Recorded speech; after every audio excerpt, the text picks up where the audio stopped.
back to What Arty Noobs with General Disturbance. This is an AT-15A. It's a Tier 7 British premium tank destroyer. It's located on the north spawn of Redshire Encounter, and this one is under the command of SpybotAF. Now, this was one of the tank's designs that was on the road to the A39 Tortoise. One of the failed prototypes, you might say. Well, not failed prototypes, failed designs, because they actually did design it. And the AA88 that's going in front of us is another failed design that never made it. No, they designed it, they completed it in 1943 as a design for an assault tank, but it never went into production. Now it's got a 76.2mm gun, which is of course the 17-pounder. It's capable of doing 150 alpha and penetrating 171mm with standard ammo. There you go. And with the premium ammo, it goes through 239mm. It's got a wicked fire rate actually compared to other tanks with the 17-pounder. It's 4.12 by the book, and well, we can see that Spybot's got it down to 3.93. That means this thing can really rapidly dish out a huge amount of damage to the enemy, and it's got fairly thick armour on the front of the vehicle as well. 228.6mm at the thickest, and then 152.4 on the sides, and then 101 on the rear. In fact, the only effective way of taking down one of these is to try and hit it on the rear end of it, on the side if you can, or to get behind him. Okay, so it looks like he's taking this the assault tank nature of this tank to heart, and it looks like he's going to take on that M4A3E2. And in fact, he takes a hit from the Stug 3 Aslains G, and there's a T25-2 there, and he's dishing out the punishment. Well, the Stug actually gave up. He was firing 8G, but he only got 4 hit points of his second shot, and that one hit the tracks of the M4A3. That's a Sherman Jumbo, and he's moving. Oh, well, the enemy Arty seems to want to have a go as well. Pumps one into the T25-2. He's got a 90mm gun, so we do need to pay attention to him. And another hit from the Sherman Jumbo. Oh, now that's a big problem. That's a Tiger. He's also Tier 7. This tank destroyer is Tier 7, but it's a preferential matchmaking premium, which means that you'll never see Tier 9. You'll only ever see Tier 8 at most. He's having difficulty trying to get through that Tiger. Shouldn't have, because he will easily be able to punch through with premium rounds. And of course the 17-pounder was really perfect for killing Tiger tanks, especially when they fitted it into the Firefly. Now he's trying to attack that Jumbo when he's angled, and that's not going to work so well. He can't take on the Sherman Jumbo until he deals with the Tiger. Although the Tiger has now pulled back a bit. Okay, can you get another shot? Well, he's decided to... Oh, and the Sherman Jumbo goes down, but it doesn't go down to Spybot. It's the ARL-44 who takes the kill. Okay, we're 3 tanks up on the enemy now, and we're pushing them back. Okay, that Tiger 1's not going to be able to stay there for very much longer. These tanks should hold back while Spybot does his biz. No, Mr. M2Y, you will actually take damage if you go ahead of us. You've already taken enough. And look at the way he's just punching straight through that Tiger. No problem whatsoever. And the rate of fire as well. Switching to APCR. It's just, he's holding on. I think he wants to take the kill. And there's the kill shot.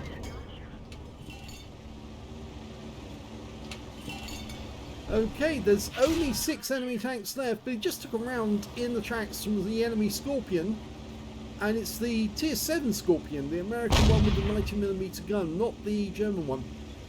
This is a tier 7 game with tier 5 tanks in it. So he stopped here. Looks like the other remaining enemy are mostly over the other side of the map. But there again, it is an encounter battle. So it's all about the cap, really.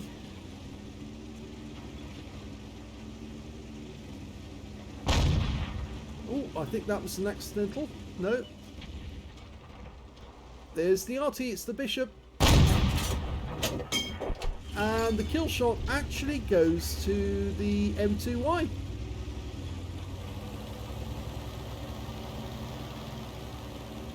Well, he's done an impressive amount of damage so far, 2,035, and now he's starting to receive fire from a Jackson and a Scorpion. And they're both selectively going after him, and the Jackson managed to get a pen. Well, he did fire a PCR to do it. Now, the Scorpion has got virtually no armour, but he's pulled back below the ridge line, so we're going after the Jackson instead to return the favour on him. And he's coming straight for us. Well, he's got virtually no armour, so it's not a very good decision, because this is where the 17 pounder comes into itself. And he's just punching holes in that thing. And the next shot will kill him. And he's gone.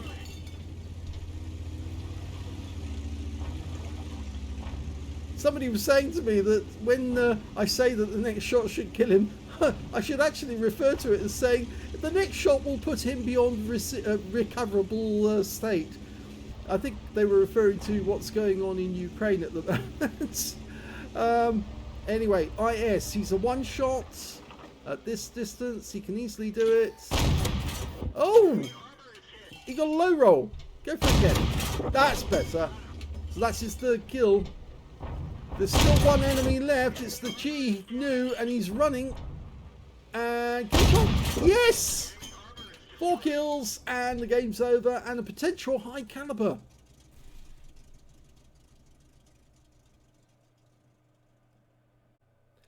Here's the end of battle stats, and that was the first ace tanker for SpybotAF in the AT-15A, the premium tier 7 British tank destroyer. He managed to get a fire for effect for doing more damage than hit points to his own vehicle, a fighter badge for getting at least 4 kills. That last kill was the 4th one. He also got a shell proof for blocking more damage than the hit points to his own vehicle, a master gunner for getting 5 armor penetrating shots in a row, a duelist for taking down 2 tanks who damaged him, and also a bruiser medal for getting at least 5 critical hits in that game. He managed to get 6. He got a hand of gold as well because he survived the battle, having received damage from 4 different enemy tanks, at least 4. And also he did get the high caliber for dealing the most damage in the game, and he got a steel wall for blocking the most damage in the game. Yes, that armor really paid off for him. 9,382 was the win rate. That's a good score. High super unicum. Let's have a look at team score. 3,095 hit points to SpybotAF. Yes, nobody else managed to get over 2,000 hit points actually. The next highest scorer being the VK3601H on the other side of the battlefield. He got 1,834 hit points. And the VZ441 managed to get 1,753. When it came to kills, it was shared between SpybotAF and Sir Sinks in the 105 FH18B2 because he got 4 as well. 3 kills went to the M2Y, who ended the battle, well, dead because he pushed it too far with 2 little hit points and got taken out. And when it came to base XP, yes, SpybotAF's got that as well, so technically he's got the top in all 3 columns. 1,409 to SpybotAF, nice ace tanker. 935 went to the Viz441 and 898 went to the M2Y for pushing his luck. Spybot fired 34 rounds of 17 pounder ammunition, got 28 direct hits on the enemy and 23 penetrations. Damage of 3,095 hit points, and all of it was done at close range. 24 hits received from the enemy though, and only 2 of those actually penetrated, and one of those was from the Jackson. 18 non-penetrations and 4 splashes as well. A lot of people gave up trying to penetrate him with armor piercing or a PCR, and they actually just resorted to HE to try and knock hit points off him. 2,560 hit points of damage blocked by armor. 4 enemy vehicles spotted, 7 enemy vehicles damaged, 4 killed, 849 hit points of damage assistance. He earned 91,376 credits from the game, and after repair and ammunition resupply, took away 53,849 credits profit, 2,113 XP for the game on a premium count, times 2 for the first victory, 423 for this being a premium vehicle, and took away 4,650 experience points altogether. So let's have a look at the armor and see why this thing is such a beast. Well, yes, as I said during the video, it has very, very strong armor. Look at that, 228.6, and that's on the front. Even without the angling, it's very strong. But look at what actually happens when you go to the angled bit, because it's rounded at the front. You can see the armor goes up, the effective armor goes up to 348. The upper plate is, well, fairly flat. Chances are that a round's going to bounce off that anyway. It's only actually 76.2 millimeters on the upper plate, but it's so well angled that the effective armor actually becomes 156.1. You can see this frontal armor here, 228.6 again, and this bit down here as well, and even these shoulders, you might say, of the tank of the casemate are still pretty tough, because that's 152.4 millimeters. You can see it's slightly less because it's orange, but it's still coming out with the angling at 238. So it's incredibly tough, and I wouldn't even bother to try for the mantlet, because look at that.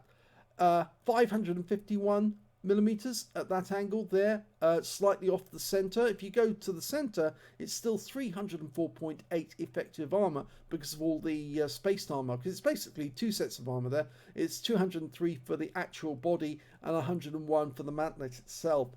You can see there are some weak points. Yep. Up there, there's a cupola, which is actually 152.4, so you can punch that in, and that's relatively flat as well, so you can get purchase. You're not likely to bounce off that. There is another cupola at the front, which is slightly more difficult to get at, because you can see the viewports, and it's only 101.6. Well, effectively, it's coming out at about 120. And there's another cupola on this side as well, which is basically coming out at 132.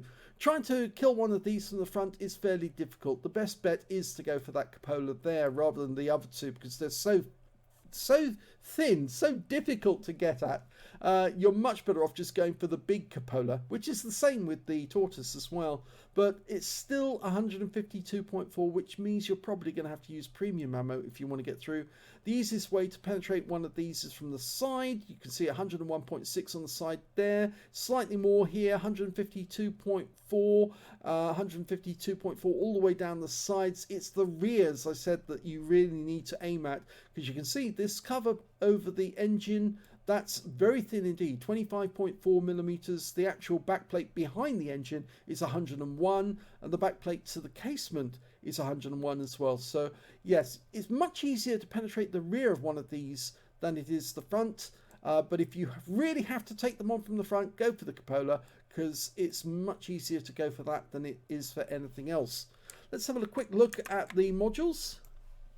Well, yes, the driver on this one is actually on the left-hand side of the vehicle. That's one of the cupolas that we're looking at. The other cupola is actually TC, and the cupola at the back, the one I said you should aim for, that's one of the loaders. And in fact, actually, that is also one of the loaders on the tortoise if you aim for the big machine gun turret at the back, that cupola. The gunner is actually on the right-hand side. He's got an optical sight above him. You can see that's where it's connected to the gun, so it's difficult to get the gunner. The radio operator is just in front of the tank commander, and the radio is between them. And you can see there's another loader at the back. He's not connected with the one that's in the machine gun turret or the cupola at the back. And there's a big ammo rack round the back. You can see there, and the engine is at the back, sandwiched between two fuel tanks, but they're very small actually compared to normal fuel tanks. Transmission is up front, and there's a big store ammo rack down deep below, but I don't think you're ever going to get that one. You'd be extremely lucky to get that ammo rack. You'd have to punch through the sides of the vehicle, and I think if we recall the sides of this vehicle here, you're looking at 101.6 plus the 12.7 millimeters for the spaced armor, which is the plate that's covering the tracks or covering the rope wheels. So trying to get the ammo rack there in the center is not easy. Much easier to aim for the rear plate. There, you'll punch through that rear plate, you've got a good chance of setting off the ammo rack. And as I said before, it's easier if you're encountering one of these from the front, just to put your shells into that cupola and take out the loader as well, because that will slow down his fire rate, but obviously it won't make a big bang as it would if you go behind the thing and either attack the engine or the ammo racks. So that's where the modules are on the AT-15A. So congratulations to SpybotAF for his first ace tanker in the AT-15A. Hope you enjoyed the replay. If you did, please give the video a like. Do subscribe to our channel. Leave a little comment down below because it feeds the algorithm. And thank you for watching.